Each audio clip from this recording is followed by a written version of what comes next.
Hey, good morning. It's Monday morning. It's a new week. Hopefully you're approaching the week with some degree of enthusiasm. And if not, that you've got a support network, sort of the wind in your sails to carry you through. So one of the things that I've been doing is writing about the United States Constitution and the Federalist Papers on my Substack, on my newsletter, Adam Mark Writes. And the post that went out this morning at 7 a.m. Eastern, it's about 8:30-ish, something like that, 8:40 Eastern right now in the Midwest. The post that went out earlier today covered faction, safeguard against insurrection, and separation of powers. These are Federalist Papers number 9, 10, and 51. There were 85 Federalist Papers in total published between 1787 and 1788. Alexander Hamilton, John Jay, who was a judge, and James Madison were the authors of the Federalist Papers. These were published mostly in New York newspapers, but then they did circulate around to the different territories. I don't want to, be mistaken about these men. They were elites. They were wealthy, land-holding white men. They were, in fact, enslavers, or at least complicit in enslavement.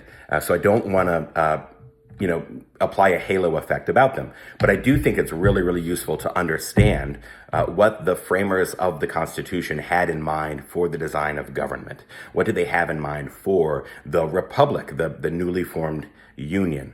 And the Federalist Papers support their sort of like commentary on the Constitution. So in Federalist 9, 10, and 51, here are my pages of notes that I prepared the post for yesterday to go out this morning. In 9 and 10, Federalist 9 and 10, they're talking about factions. And the way that Madison defines a faction is a group of citizens, a group of people, could be small, could be large, but a group of citizens who their passion and interest is suppressing the rights of others and or going against the common good. That's how Madison defines faction in Federalist number 10. And what Madison thinks is that the majority rule will always defeat a faction by vote. He did acknowledge that a flame of faction may arise in a state, but he's skeptical that from that flame would be an entire conflagration that would spread to other states as well. So Madison really thought the purpose of a large republic, of a large, essentially, democracy, would be that when you have factions that work against other people's individual liberties or work against the common good, that faction is always able to be defeated by majority rule. Now, he sees factions as arising from human nature itself. Now, this is really in line with Enlightenment thinkers. So we talk some about Thomas Hobbes, his famous tome, his famous book, The Leviathan, talks about a state of nature. But also these ideas are in circulation with Jean-Jacques Rousseau, talks about the social contract and the state of nature. John Locke, a very influential Enlightenment thinker that inspires the framers of the Constitution. Locke, Hobbes, Rousseau, these guys are also thinking about the state of nature and human nature. And we see how that influences the Federalists. Montesquieu is another political thinker from Europe who greatly influences the Federalists as they write their papers. So how Madison and Hamilton frame the task of government, and I'm not leaving out Jay there, I'm just saying John Jay, we're reading 9, 10, and 51, which are Hamilton and Madison papers in particular. So they saw that the principal task of government is to regulate these human passions, this human nature that draws us into conflict.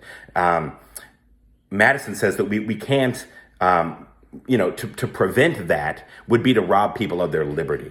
And I think the Federalists are onto this idea that's really insightful all the way back 237 years ago, that to control faction, you either remove liberty or you impose same sets of beliefs onto people. And both of those are unacceptable solutions for the Federalists. Rather, they see a republic, a majority would be able to suppress the faction without robbing folks of liberty and without imposing beliefs onto them. So that's kind of their solution against factions. Now let's jump, that's 9 and 10, let's jump to 51. So 51 is concerned with separation of powers. Now what we need to understand here about Federalist 51, it's published in February 2nd, February 6th of 1788, so about 237 years ago. It's like March, 4th today? So right around the same time, 237 years ago. Separation of powers, the Federalists really saw a separation of power into distinct departments is how they defined this. And they meant a strong partition. To the point where each department of power would have its own will, it would exercise its own will, and then it would not be influenced by the other departments. That your agency and your will in your department, like your volition, right? Not your will like end of life will, like will, your volition, what you choose to do, essentially, agency, that your will would not be affected by the other departments. They saw a very clear partition in the separation of powers. So the executive and legislative and judicial, that these are truly in their own protected groups of separation of powers, but it's a co-equal separation of powers, so that there's tension between them, and that there should be tension between them, not tension to ultimately cave in, but tension to avoid any encroachment. They write in the Federalist Papers that the means for defense against encroachment should be commensurate to the means of attack.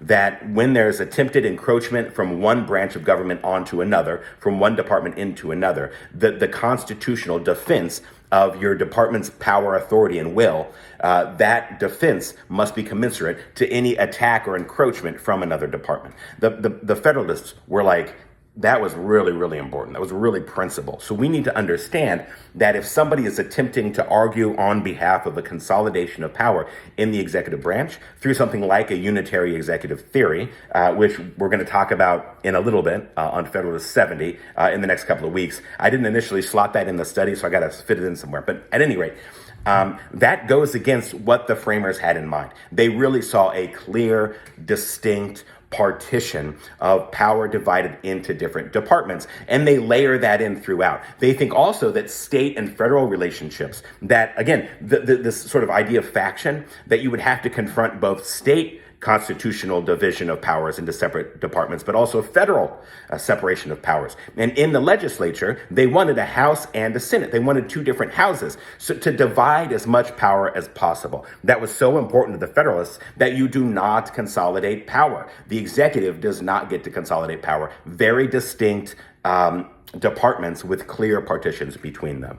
So the Federalists thought that any faction working against the common good or any faction working against individual rights would be defeated by majority vote, and that by a clear partition and separation of powers, each distinct department would have agency, will, and volition over its own functions of government between the executive, the legislative, and the judicial. So that's a quick 8 minutes, I don't know, but that's a recap of the post that went out this morning on Federalist number 9, 10, and 51. If this is interesting to you, we still have a couple more weeks to go in the study. So hop on in. Adam Mark writes, that's Mark with a C. Maybe I'll see you on Substack.